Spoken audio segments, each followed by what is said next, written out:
Это остров Мативари. В 90 километрах на запад от столицы Мальдив и всего в 20 милях южнее популярного острова Тоду. Мативари крепко застрял в атолле Северной Ари. Моя деревня. Одним словом, не резорт. Здесь выросло уже сотня поколений, но гестхаусы совсем новые. У нас тут есть рыбалка, пляж и сказочные закаты. Одна беда – вредители. Обычно вредители – это мыши, ну или там комары. А у нас акулы.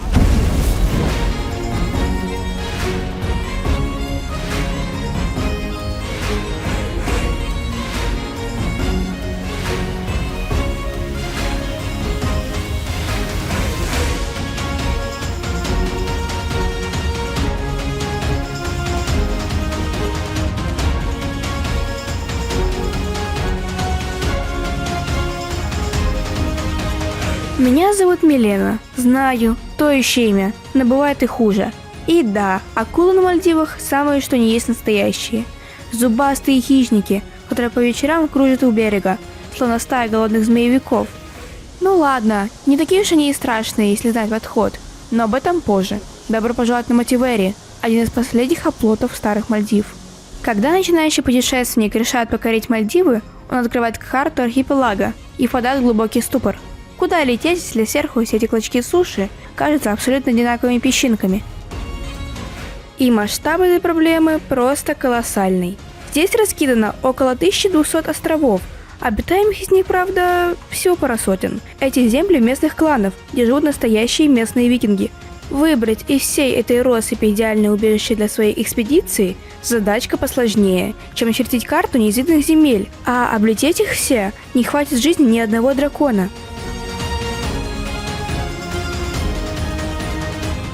Многие бывалые путешественники ворчат, что все эти острова похожи на друг друга, как две капли воды, и путешествовать от одного к другому быстро наскучивает. Если честно, доля правды в этом есть. Белый песок и пальмы везде одни и те же. Поэтому мой вам главный совет – искатели приключений. Выбирайте для высадки только те острова, у которых есть какая-то ярко выраженная фишка, своя суперсила. И у Мативари таких секретов не один, а целых 4. Так что открывайте свои книги драконов и записывайте. Первое – это те самые зубастые хищники. Наши местные водяные драконы – акулы, о которых я упоминала в начале. Их тут целые стаи, и они невероятно крутые. Вторая – идеальный тактический размер. Остров настолько компактный, что все буквально под рукой. Примерно 800 метров в длину и 400 в ширину. Третья – тайная песчаная коса и необитаемый остров-сосед. Настоящая скрытая тренировочная база.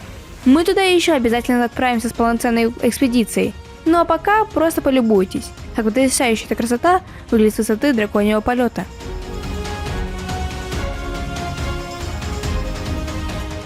Ну и последняя, 4-я козырная карта Мативари. Это удаленность от оживленных торговых путей.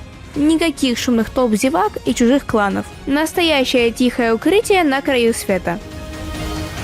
Добраться до Мативари – это вам не на драконе слетать в соседнюю деревню. Хотя, по ощущениям, очень похоже. Трансфер на спидботе из Мале занимает около 2 часов и стоит около $40.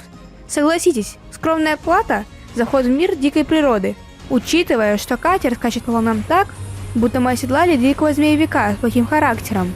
Так что держитесь крепче за борта. Есть еще вариант логистики. Это доместики, местные авиалинии. Как правило, в атолле есть локальный аэропорт, куда можно добраться самолетом из Мале, а потом уже двигаться внутри атолла по спидботе.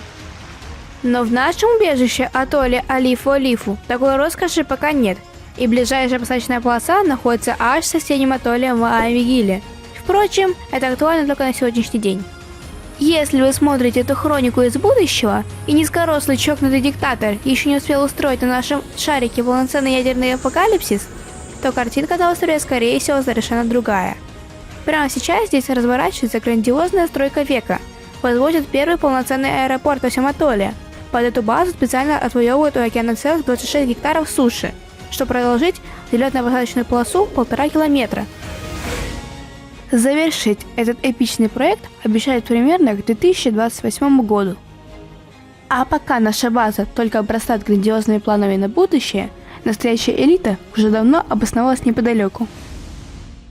По соседству, конечно, раскинули земли богатых кланов, пафосные резорты Ника и Гангейхи, но соседи это немногочисленные и не шумные.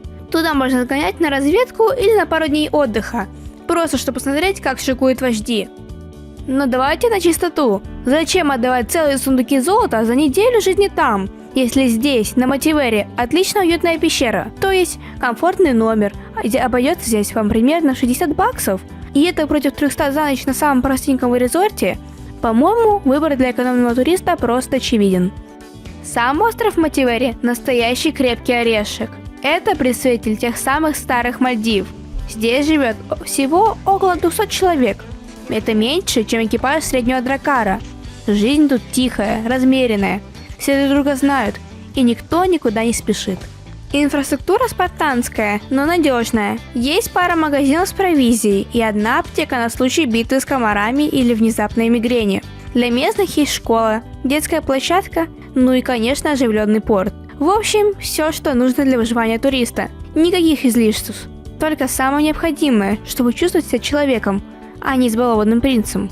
Остров совсем небольшой. Приехав в отель, пока ожидаю номер, хозяин добродушно предложил сделать бесплатную мини-экскурсию по острову. Плюс дал провожатого, кто поможет мне разобраться в аптеке. Кстати, на острове есть аптека, и она работает. Поэтому, если вы заболеете, как я, то я думаю, что с первых минут вам будут предлагать помощь. А это, кстати, моя мама. Правда, вы с ней, скорее всего, уже знакомы. И как вы уже наверняка поняли по ее голосу, в нашем походе она слегка переоценила силы, переела мороженого и потеряла голос. А потому книгу драконов про данный остров сегодня веду для вас я. Прежде чем отправимся мочить ноги, коротко о деньгах и связи. На Мальдивах берут местные руфи и доллары, но курс бакса часто грабительский. Так что лучше меняйте наличку заранее. Если вы прибыли на Мальдивы не из какой-то дикой подсанкционной страны, то сможете легко рассчитаться везде банковской картой. С интернетом тоже порядок. 4G ловит. Сторис с акулами забосить успеете, пока они вас не съели. Местные симки есть в аэропорту. Но мы вообще не парились и взяли eSIM. Цена та же, а мороки 0. Ссылка на наш вариант в описании. Территория острова у нас поделена четко, все как водится у настоящих викингов. Есть два основных пляжа, один для местных, второй для туристов. Главный большой общественный пляж – это, скажем так, официальная земля местного клана. Место на самом деле живописное, песчаная лагуна, качели и целая армия пальм. Тут даже есть отдельный риф, где можно поснорклить и найти парочку морских чудищ. Особенно впечатлило обилие скатов. Они парят под водой, как настоящие призрачные драконы. Но в целом про подводный мир Мальдив я много чего рассказывать не буду. Мама уже все детально показала в 2 предыдущих видео. Но если еще не смотрели, то строго рекомендую глянуть. При походе на пляж помните про кодекс. Здесь всплываем строго в доспехах, шортах и футболке. Разгуливать на локальном пляже в купальнике – самый верный вариант – расседлать старейшин. Все дело в том, что Мальдивы – строго мусульманская страна. Здесь свои законы, под запретом алкоголь, обнимашки на людях и классические открытые купальники. И, кстати, знаете, как эти земли приняли ислам? Это невероятная история. По легенде, местных терроризировал морской демон, которому каждый месяц нужно было давать жертву девушку. Но тут приехал заезжий арабский путешественник, почитал демону Коран, и чудище в ужасе сбежало. Султан впечатлился настолько, что вся страна в одночасье приняла ислам. Правила здесь строгие, но если не нарушать чужой устав, проводить время на пляже – сплошное удовольствие. Тем более, что берег здесь просто утопает в зелени. Вдоль всей линии воды выстроились настоящие шеренги высоченных пальм. Они не только эпично смотрятся на фоне бирюзового океана, но и создают плотную естественную тень. Получается такой полноценный зеленый мини-парк у самой грянки воды, по которому невероятно приятно гулять, когда вдоль накупаешься. А еще местные обустроили тут красивую фотозону в форме сердца, повесили кучу качелей, поставили беседки и даже мангал для жарки улова. Да, и юные мальдивские викинги оказались невероятно дружелюбными и веселыми, они даже сделали мне подарок. Местные дети подарили мне такие необычные камушки. Долго не могла понять, что это, пока не расспросила местных. Оказывается, это морской горох, один из маленьких видов морских ежей. Вот эти 2 отверстия – это рот и попа. А через вот этот маленький узор можно рассмотреть их дыхательные пути. Никогда бы не подумала, что есть такие морские ежи. Но наше главное легальное убежище – это бикини-пляж. Это полная противоположность локального побережья, которое я вам только что показывала. Фактически это просто небольшой песчаный выступ, где и тусит большинство туристов. Никакой стационарной инфраструктуры на нем нету. Поэтому крайне важно еще при бронировании уточнять у вашего отеля, обеспечивают ли они вам солнечное лежбище. В нашем отеле с этим был полный порядок. Каждое утро жильцам бесплатно доставляли шезлонги и зонты. На фоне каких-то цветастых недоразумений от других отелей наши песочные зонты смотрелись невероятно стильно. Сразу видно, элита клана отдыхает. Ребята все это подготавливали и оставляли нас чилить до конца вечера, а потом также незаметно забирали обратно. Песочек здесь очень мягкий, белый и нежный, прям как мука. У него есть одна особенность, он совершенно не нагревается на жаре, поэтому каждый раз, когда ты на нем ходишь, он прохладный, и это удобно. Так что даже в самый пик жары, когда остальные поверхности превращаются в раскаленную сковородку, здесь можно спокойно гулять босиком, не боясь поджарить пятки. Кстати, держите забавный факт для книги драконов. Знаете, кто создает эту белоснежную красоту? Местные подводные трудяги. Рыбы-попугаи. Своими мощными клювами они откусывают кусочки отживших кораллов, измельчают их и возвращают обратно в океан, только уже в виде вот такой идеальной песчаной муки. Настоящие природные фабрики по производству пляжей.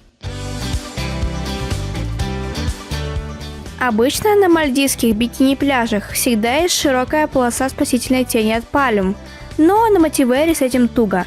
Тень, конечно, имеется, но зона очень компактная, и места под кронами хватит далеко не всем. Ну, а когда солнце начинает жарить совсем уж невыносимо, словно пламя ужасного чудовища, смело отступайте в пляжный ресторан по соседству. Вкусная еда и густая тень – это идеальное укрытие, чтобы переждать дневной зной. И если не сидится на месте, рядом с пляжем найдется прокат боевых драконов, каяки, сапы и даже гидроциклы.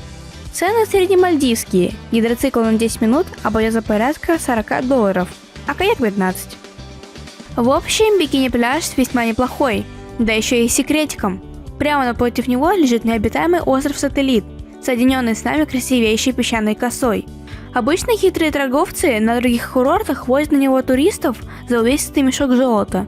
А здесь аттракцион невиданной щедрости, полностью бесплатное удовольствие.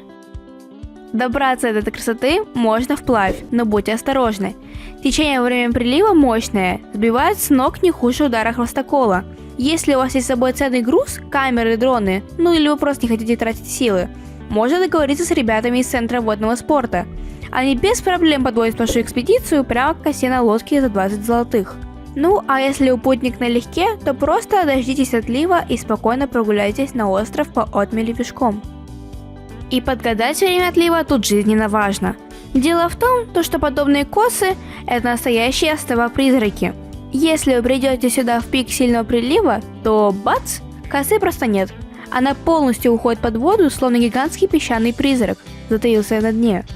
Так что, если вы зазеваетесь и не будете следить за лунными циклами, рискуете обнаружить, что ваша суша исчезла, и обратный путь придется прикладывать вплавь. Впрочем, океан не только прячет эти отмели, он еще постоянно лепит их заново. Мальдивские косы не статичные, они поистине живые. Под воздействием течений и муссонов отмели постоянно двигаются, они меняют форму и размер. Коса, по которой вы гуляете сегодня, через полгода может изогнуться в другую сторону, словно хвост спящего змея. По сути, это новые крошечные острова Мальдив, на самой ранней стадии его зарождения. Когда-то все местные острова выглядели именно так, в том числе и наш Мативери. Но если коса – это мягкая молодая суша, то дикие берега Мативери – настоящая древняя твердь.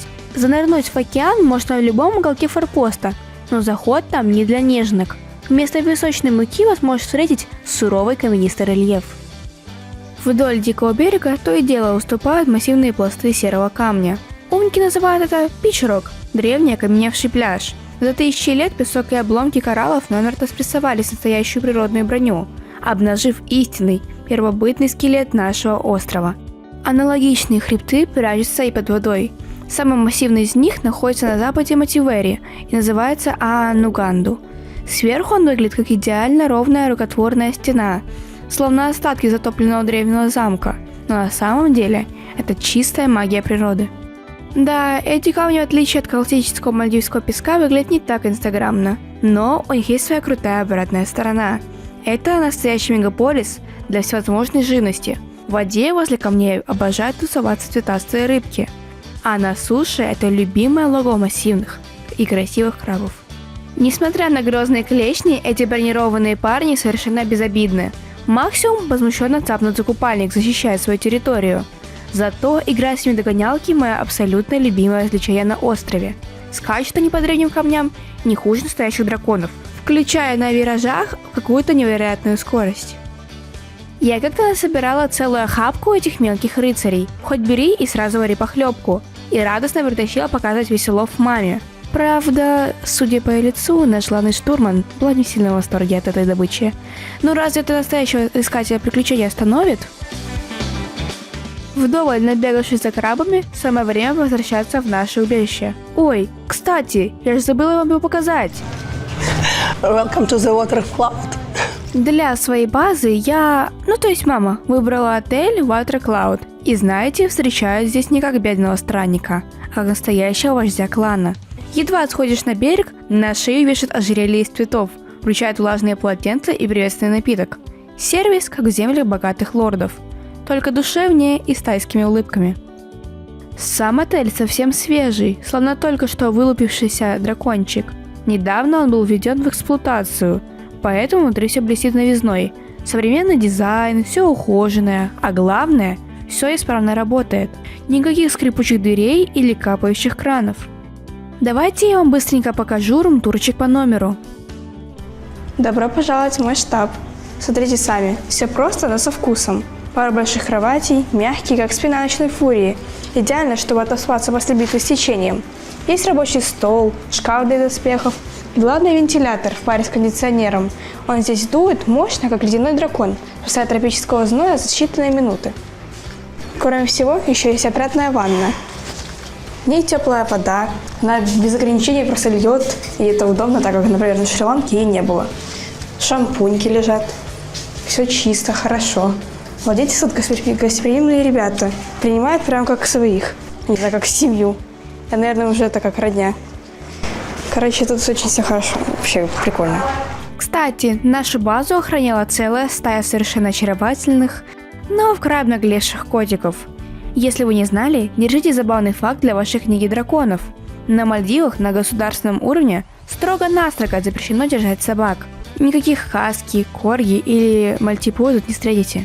Поэтому дома на Мальдивах охраняют не собаки, а вот эти вечно голодные пушистики. У нас в отеле даже повесили специальную табличку: «Пожалуйста, не кормите котов». Иначе эти пушистые громули просто лопнут от переедания и превратятся в меховые шарики, которые не то что мышей ловить, а даже перекатываться в тень не смогут. А если вам мало кошачьей мафии, то знакомьтесь, настоящий ручной мини-дракон нашего клана. Прямо в отеле живет очень умный, страшно любопытный и невероятно громкий белохохлый какаду. Когда этот парень чем-то возмущен, напуган или просто решает, что ему уделяет мало внимания, он резко распускает на голове свой огромный белый гребень, точь-в-точь, как шипы у смертоносного змеевика перед атакой. Выглядит это эпично и дико смешно. По сути, он тут работает главным старейшиной. Бдительно следит за постояльцами из клетки, комментирует все на своем птичьем языке и периодически пытается перекричать пробегающих мимо туристов. А теперь держите за стулья. Цифровые кочевники. Wi-Fi в отеле просто зверь. Реальная скорость больше 100 мегабит. Для Мальдив, где интернет обычно ползает как сонный гробель, это настоящая магия и огромная редкость. Фильмы, сторис, рабочие созвоны. Все летает быстрее, чем беззубик в пике.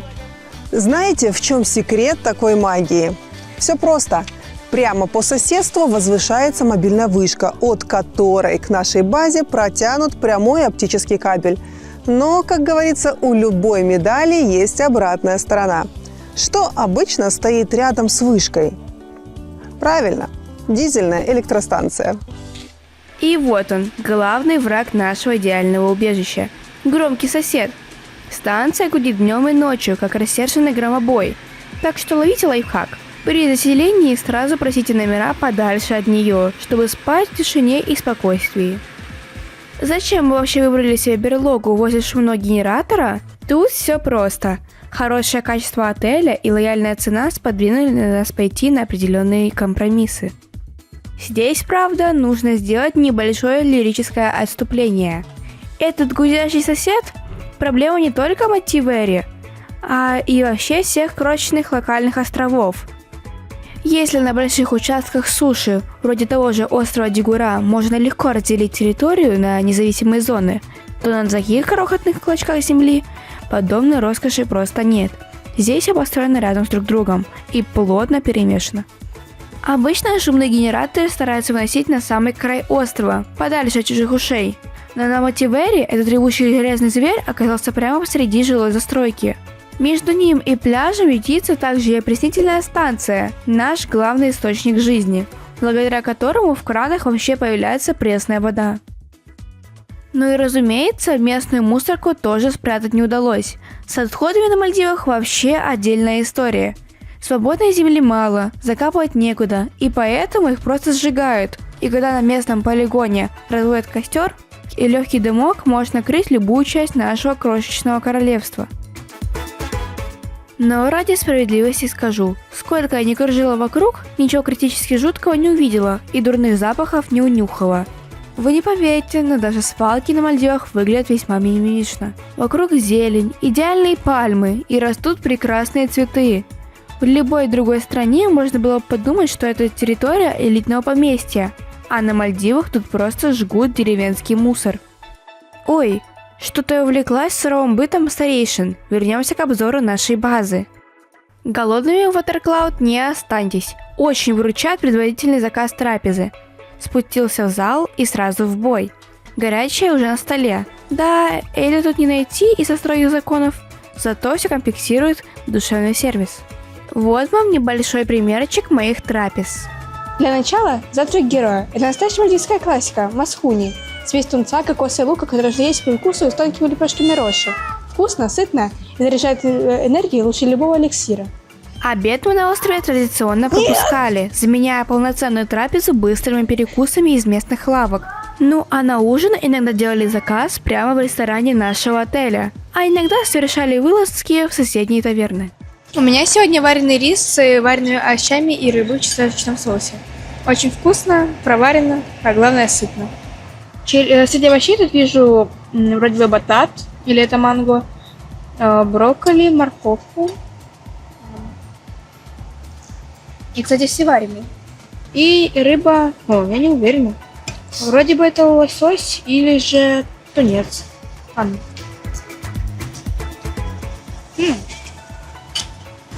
Это что-то другое. Еще не пробовала такой рыбы тут. Но если душа просит разнообразия, и вы хотите выбраться за стены крепости, то найдется достойное местечко и в деревне. Вот вам моя личная рекомендация. Коба Чай Кафе and Бистро. Это уютная местная таверна, где готовят с душой. После целого дня дозоров, заплывов с маской и погонь за крабами, настоящему викингу просто необходимо восстановить силы чем-то горячим и наваристым. Поэтому изучение их меню мы начали с раздела бульонов и похлебок. Всю поездку мечтала о том-яме, и наконец моя мечта сбылась. Неплохой. Хорошо чувствуется имбирь, только немного перченый. Дашь ложку?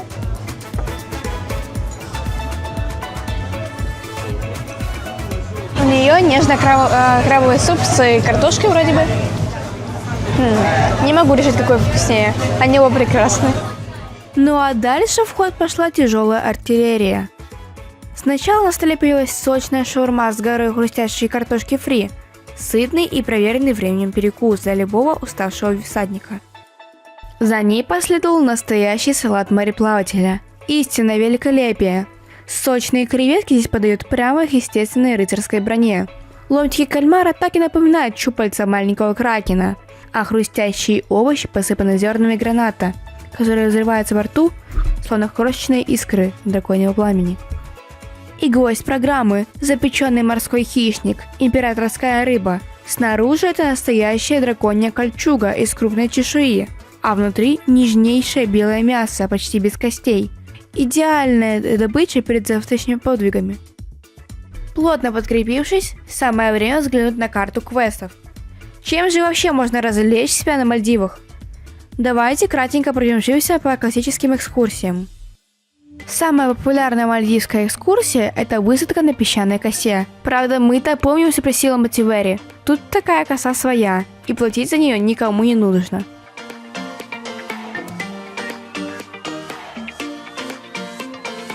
Вторая развлекуха по популярности – это гостевой визит на резорт. Покупка билета на один день в лакшери-отеле ради шведского стола и фоток.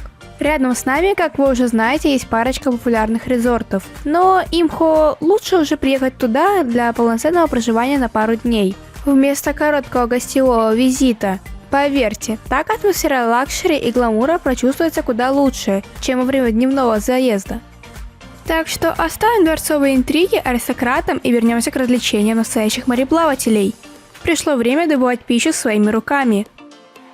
Есть еще одна классика – вечерняя рыбалка. Традиционная ловля рифовой рыбы на леску. Ваш улов потом бесплатно зажарят на ужин. Любители поднять ставки могут заняться глубоководной охотой. Серьезная битва с оборудованного катера против крупного тунца или марлина. Для чила на Мальдивах можно взять на прокат каяки или сабдоски. Если не хватает скорости, всегда есть экстрим на моторах. Гидроциклы, вейкборды, ну и, конечно, футуристический флайтборд. Это все на Мальдивах в избытке, лишь бы золото в карманах было в достатке. А конкретно на нашем Мативери еще очень популярен кайтсерфинг. Отличный способ обуздать ветер, если у вас пока нет своего личного дракона. Для тех, кому больше нравится наблюдать, а не гонять по волнам, есть морские сафари. Можно отправиться на встречу с дельфинами, которые обожают прыгать прямо перед носом лодки, или устроить настоящий Turtle Quest – поиск огромных древних морских черепах в их естественной среде обитания. Само собой, никуда без снорклинга и дайвинга. Тут вам и цветные рыбки на домашних рифах, и рек-дайвинг к затонувшим кораблям для самых отважных исследователей глубин. Ну и тяжеловесы в мальдивских квестах. Плавание с настоящими океанскими титанами, китовыми акулами и мантами. Тут, правда, нужна солидная доля везения. Если вы хотите максимально повысить свои шансы на встречу с этими гигантами, лучше отправляться на острова, расположенные в официальных морских заповедниках.